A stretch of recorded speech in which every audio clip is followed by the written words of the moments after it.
안녕하세요. 비뇨의학과 전공의 4년차 안동현입니다.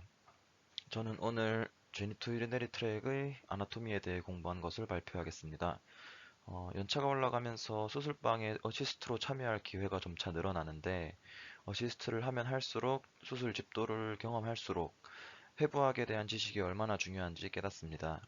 이 주제가 어찌 보면 매우 기본적일 수 있지만 실제 수술 필드에 적용할 수 있도록 체화하는 것은 또 다르게 느껴지는 부분이라 생각되어 전연차 전공의들이 후에 수술 어시스트를 들어올 때 조금이나마 도움이 되었으면 하는 마음에 제가 공부한 것과 수술장에서 보고 느낀 것들을 잘 버무려 해부학 중에서도 어떤 부분을 기억하고 있으면 도움이 될 수 있을지를 고민하고 만들어 보았습니다. 저도 경험이 많은 편은 아니라 부족한 부분이 있을 수 있으니 감안해서 봐주시면 감사하겠습니다.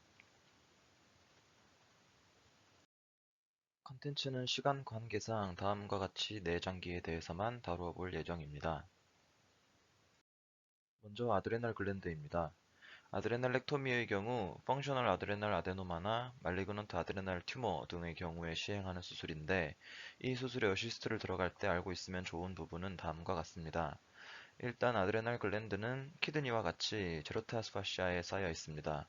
오른쪽 아드레날 글랜드가 좀 더 삼각형 모양이고 왼쪽이 좀 더 초승달 모양인 것으로 알려져 있습니다.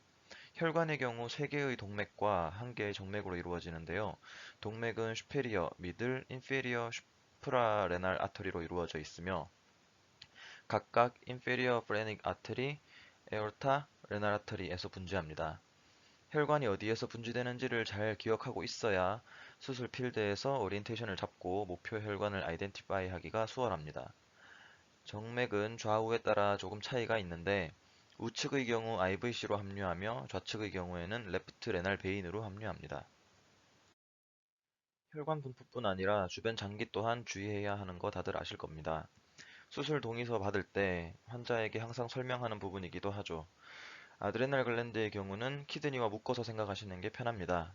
키드니가 어디에 있고 주변에 어떤 구조물이 있는지는 많이들 구체적으로 알고 있을 텐데 아드레날 글랜드가 키드니에 모자처럼 씌워져 있는 모양이라는 것을 고려하여 함께 기억하는 게 편합니다. 우측의 경우 위에는 간이 있고 메디알 사이드에는 IVC가 있습니다. 또한 콜론과 메젠테리가 키드니를 덮고 있어 이를 치워내야 하는 경우가 많은데 이 과정에서 콜론을 치워냈다고 방심하다가 생기기 쉬운 것이 듀오데날 디센딩 파트의 인저리이므로 듀오데넘 또한 우측 신장 혹은 부신 수술의 경우 항상 염두에 두고 있어야 합니다. 좌측의 경우에는 위쪽으로 스플린이 있고 메디알 사이드로는 에올타가 있습니다. 그리고 우측의 듀오데넘과 유사하게 좌측에서는 판크레아스를 주의해야 합니다.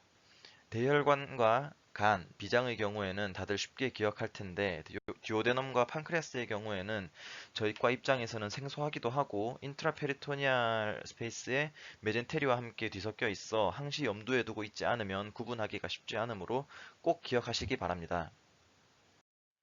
다음으로 키드니인데 앞서 주변 장기는 아드레날 글랜드와 유사하게 다루었으므로 키드니는 하일럼에 관련해서만 다루어 보겠습니다. 레나라터리와 베인은 보통 한 개인 경우가 많지만 사람에 따라 두 개, 세 개 혹은 그 이상으로 분지되어 있는 경우도 드물지 않으므로 꼭 수술 전에 혈관수 확인을 위해 CT 리뷰를 세심하게 하시기 바랍니다. 그리고 키드니의 경우 동맥과 정맥의 위치 관계에 대해 꼭 기억하시면 좋습니다. 일반적으로 신정맥이 신동맥보다 안테리어 쪽에 위치하는데 이를 기억하고 있으면 하일럼 스탬프를 찾아 들어가는 과정에서 레날 베인 혹은 아테리 중 하나를 먼저 발견하였을 때 위치 관계를 기억하고 있다면 커넥티브 티슈와 림파틱스에 파묻혀 잘 보이지 않는 나머지 하나의 혈관이 대략 어디쯤 있을지 오리엔테이션 잡는 데 매우 도움이 됩니다. 또한 유레터의 경우 아테리보다도 포스티리어 쪽에서 나오며 로어폴 근처를 지나가므로 로어폴을 박리할 때 유레터 인저리가 안 생기도록 꼭 염두에 두고 있어야 합니다. 사실 라디칼 네프렉토미의 경우에는 크게 문제가 되지 않을 수도 있지만 파셜 네프렉토미의 경우 매우 골치 아파질 수 있으니 로어폴 박리 시에 유레터를 꼭 염두에 두세요. 이제 블레더와 프로스테이트가 남았는데 시스텍토미와 프로스타텍토미의 경우 사실 저도 참여 경험이 많지 않아 여기서는 제가 보고 느낀 것보다는 교과서 위주로 설명을 드리겠습니다. 블레더의 경우 혈관 중 동맥은 아드레날 글랜드와 유사하게 슈페리어, 미들, 인페리어 베지카라토리로 구분하고 있으나 그 분지점이 명확한 편은 아닙니다. 정맥 또한 하나의 주요 혈관이 있는 것이 아니라 베너스 플렉서스를 통하여 드레인되는 구조입니다. 이러한 혈관 구조 때문에 타장기에 비해 수술 시 블리딩이 많고 혈관을 처리하는 데 신경을 써야 합니다. 남성의 경우 블래더 주변, 특히 뒤쪽으로 세미날 베지클, 바스, 유레터, 렉텀 등이 위치하고 여성의 경우에는 블래더와 렉텀 사이에 유테러스 및 바자이나가 위치합니다. 시스텍토미는 본과에서 가장 큰 수술 중의 하나로 일반적으로 프로스타텍토미, 히스테렉토미를 동반하기 때문에 함께 제거하는 기관들이 렉텀과 특히나 밀접하게 위치하고 있어 렉탈 인저리를 입히지 않도록 주의해야 합니다.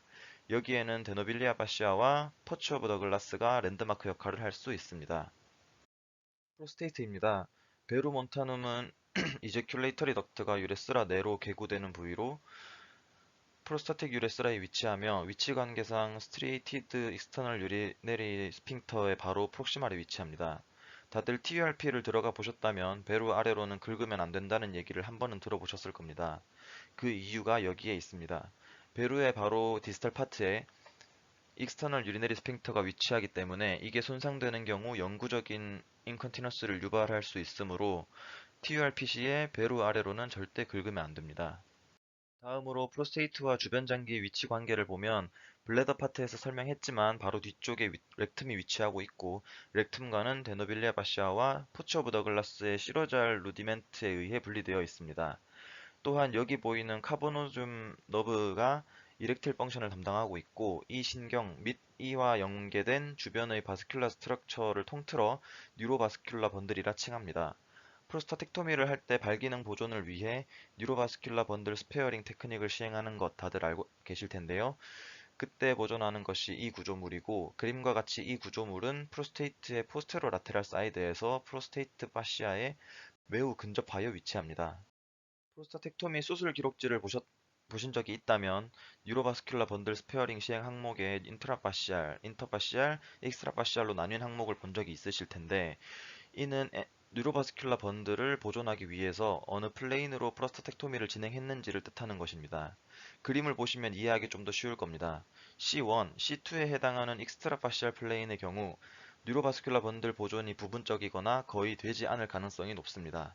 그래서 뉴로바스큘라 번들을 시행하는 경우 A 또는 B의 플레인을 통해 수술을 진행하는 경우가 많은데 그 중에서도 캔서 익스포저의 가능성이 있는 캡슐 바이올레이션의 가능성은 낮추면서 뉴로바스큘라 번들을 최대한 보존하기 위해 인터파시알 플레인으로 진행하는 것이 이상적이라 할 수 있습니다. 다만 집도의의 성향에 따라 캔서가 초기이면서 환자의 나이가 젊은 경우에는 인트라파시알 플레인으로 수술을 시행하여 뉴로바스큘라 번들의 보존을 극대화시키는 경우도 있습니다. 이상입니다. 경청해 주셔서 감사합니다.